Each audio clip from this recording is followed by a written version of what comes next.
अजितदादा म्हणजे दादांची माझं एक अटूट नातं होतं. कलावंतांच्या मी अनेक समस्या घेऊन दादांकडे जायचो. अनेक प्रश्न घेऊन जायचो.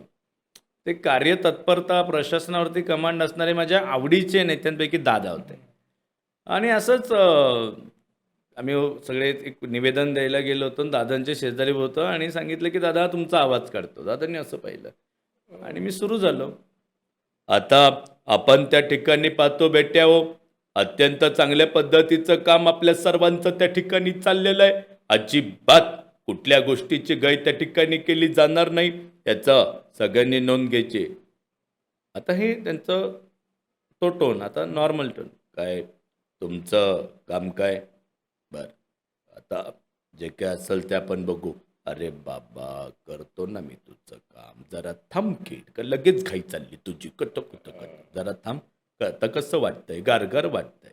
थांब जरा. फोन लाव रे. आपण काय असेल ते ते करून घ्या यांचं काम. हे म्हणजे लोकांचे वेगवेगळे आवाजाचे व्हेरिएशन्स आहेत ना. टोन वेगवेगळे आहेत. ते पाहिजेत ना. म्हणजे ते ऑब्झर्व करणं फार गरजेचं आहे.